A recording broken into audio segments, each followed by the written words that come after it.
What's up, YouTube? This is Too Raw for TV. So, FadeAwayWorld.net has an article about Wilt Chamberlain that is actually using or showcasing a video that's on my channel. It's actually the most watched video on my channel. And it's an interview with Ahmad Rashad back in 1996 or 97, I believe it was, where he's interviewing Bill Russell and Wilt Chamberlain around the time of the unveiling of the 50 greatest players. And in this video, Wilt said that he thought that if he played in the 90s, he would average 60 or 70 points. And, you know, if he was in his prime, and he was saying the game would just be suited for him, the way the game was played at that time. And the article states that, well, they don't believe that Wilt could have dominated in the 90s because the game was already moving away from big men like him by the 90s. And I want to say that that's not true. It's another. I'm telling you, man. FadeAwayWorld.net used to be a neutral, really good basketball site, but it's becoming an anti-old school, pro-Lidick site. First of all, let's just look at something here. All right? I'm going to show you how this isn't true.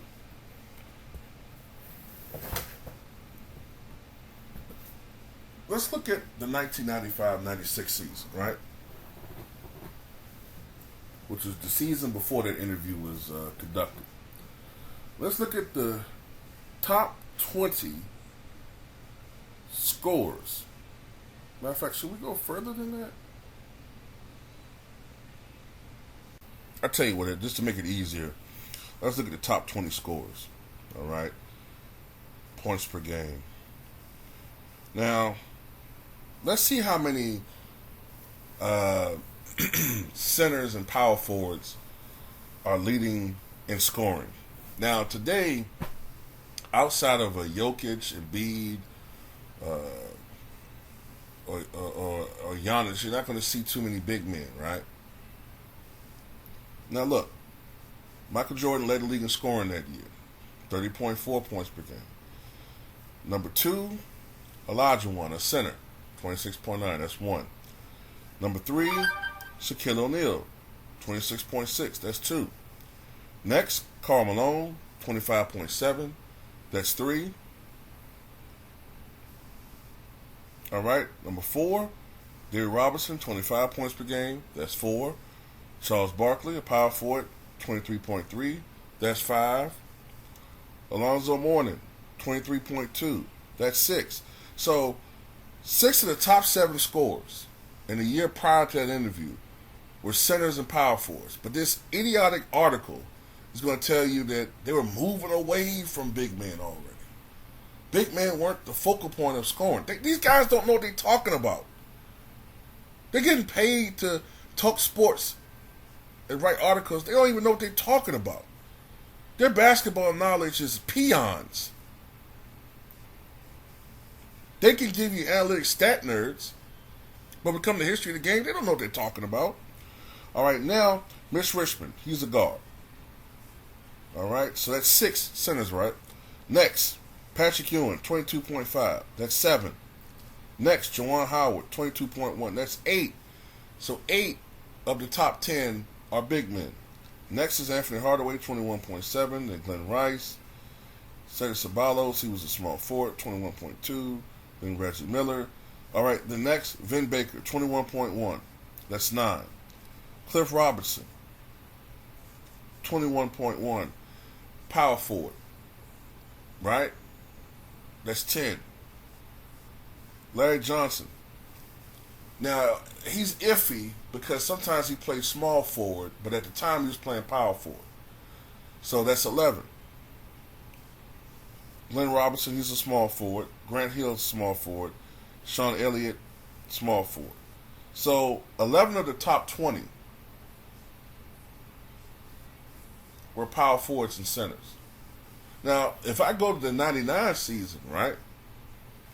If I go to the 1999 season, check this out. This is a little bit later. Look at the top scorers. Up to 20, Shaq, Karl Malone, Shareef Abdur-Rahim, Tim Duncan, McDyess, Garnett, Kemp, that's 7. Mourning is 8. Olajuwon, 9. Almost half of the top scorers, almost half, are power forwards and centers. So what would stop Wilt Chamberlain in a system where there was post play, legit post play? There was an equal distribution of little bit of three, some mid range, and post play, but centers were still dominant at that time. Now I admit, into the 2000s, that's when we started seeing the fade away of the centers as far as being focal points of the game, but not in the 90s. That's bullshit. Now, what Wilt Chamberlain is talking about, now I don't think he's on the average 60 or 70, but what Wilt Chamberlain is talking about is the physicality that centers were getting away with at that time. Centers, when Wilt played, couldn't lean their shoulders into players. When Wilt played in his prime, centers could double hand check. Wilt also was routinely double teamed and triple teamed. There's steals of Wilt being guarded not just by Bill Russell, but having help defense over with John Havlicek and somebody like maybe Heinsohn would come over and help. This is what Wilt had to deal with. But despite that, he was still the first player to make over 50% of his shots in the season. So what Wilt is talking about is, wait a minute, this is a league where I'm going one-on-one the whole game with another center. I'm not really being doubled, and I can be physical. I'm a guy that can bench press 570 pounds in my prime, and I can be physical with a guy. I get to do what Shaq did to the Dikembe Mutombo, muscle him to the basket and score. And I have a touch to my shot, which is something Shaq lacked. Now, I don't think he would have averaged 60 or 70. But with the motor that he had, yeah, I think he could have averaged 35, 37. And I think he could have had games where he scored 70 to 80 points. I truly believe that, even in that slower paced era, because of his motor. This is a guy that played in the fastest pace in the history of the NBA and averaged over 48 minutes a game. So it stands to reason that Wilt probably could have played at least 45 minutes a game, 46, 47 minutes a game then, and be what he was then, play on a high level on both ends of the floor. He could have averaged 35 points a game easy. He could have shot 60% from the floor. He could have averaged 17, 18 rebounds. He could have averaged 5 assists a contest. He could have blocked, even in that slower paced era, 6, 7 shots a night. And then maybe the GOAT conversation wouldn't be so clear-cut in favor of Michael Jordan. But that's all speculative. But one thing is not speculative is that centers were not being phased out by then. But I'll let you see the article with my video. How dare they use my fucking video and tell this fucking lie?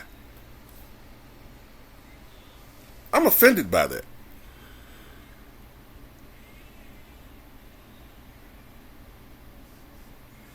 And I notice every article on fadeawayworld.net when it deals to Wilt, they're always crapping on this man.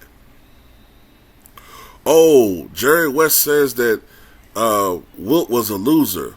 Jerry West says that Wilt was a bad teammate.